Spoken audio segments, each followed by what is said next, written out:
Welcome to the Black Belt Newscast. the Black Belt Newscast. We are Cindy Fisher and Todd Prater with the Black Belt News Network. And we are experimenting a little bit here with a Black Belt Newscast that will come to you via this new video process, whether we are in town or whether we're out of town covering. We're in 6 counties now in the Black Belt of Alabama, which is the best part about the Black Belt News Network. Right. And sometimes we're not in the Selma studio, which is our headquarters. So we are going to experiment with this new option. I am here in Selma. Todd is in Valley Grande. So we're both in Dallas County right now, but that may not always be the case. That's right. We may be from the eastern side or the western side of the Black Belt and need to do some reporting, maybe even live and not recorded. So we want to experiment and play with this and learn how to do it so that we can bring you the best coverage possible when the time comes. So this is live to us. It's going to be start to finish. We are not turning this off. We are going to go straight through, but eventually we will be live to YouTube and Facebook. Those are the options that we have with our new software, trying to be innovative here for you guys in the heart of Central Alabama. So let's get started with our hot topics for this week. We are going to talk a little bit about the businesses relocating after the tornado. Yes, it's Selma again, talking a little about Selma, but it's been a rough 6 months. We're actually hitting our 6-month mark here next week. And so we're going to show you a video. And this is another thing we're going to be experimenting with. Let's watch this video that was taken I did this about 30 minutes after the tornado hit. We're here at Dollar General, which is on Dallas Avenue, and it has been severely damaged by the tornado that came through at 12:30 p.m.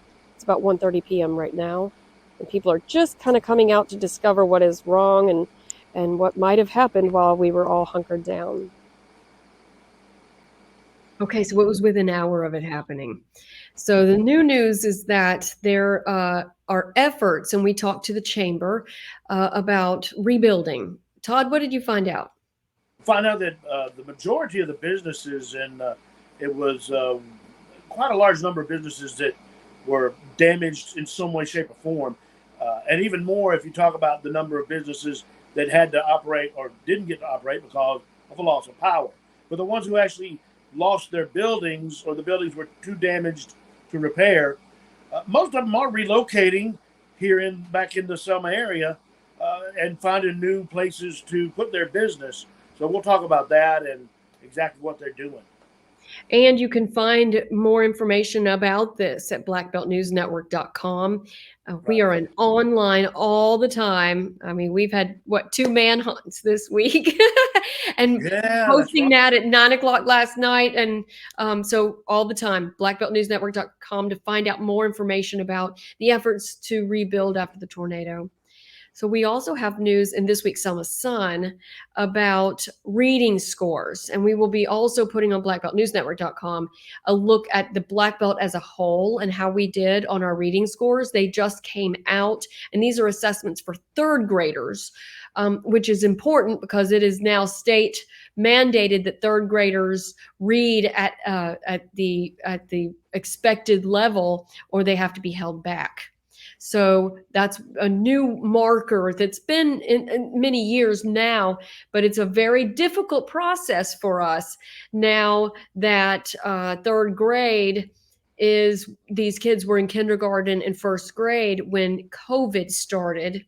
So the big unfortunate here is that it is causing a lot of trouble with test scores and how showing. And we heard from Dr. Bird, especially with Selma City Schools, saying that COVID this is an indicator of how much of learning loss happened during the time that the kids were at home and not in the school setting. And speaking of education, we have a story coming up about Dallas County schools and their special program. It is called JAM. That is Join, Achieve, and Maintain. It is an advanced and accelerated hybrid system. And what does he mean by hybrid? Well, there's partly in class and partly online while they're in class. So we'll have details about that story and what the children achieved during the 19-day program that just wrapped up. And they held the celebration for the wrap-up at Valley Grande Elementary School. And that's what this is. That's what that is. That's Valley Grande Elementary. They had a big party for the kids, food and fun and jumpy houses, obviously. And all of us kids had a good time. All of us kids. If I hadn't had 2 kids, I'd be bouncing in that thing too. Yeah, that's not an option anymore. But what we got to admit, Cindy, is both of us already big kids at heart. We are. And we would love to have our own bouncy house where it doesn't matter. Yeah, right, exactly. So I want to talk about another education element, and that's aviation education. Yes. What we are finding is that our airports here in the Black Belt are actually using aviation academies as an economic engine.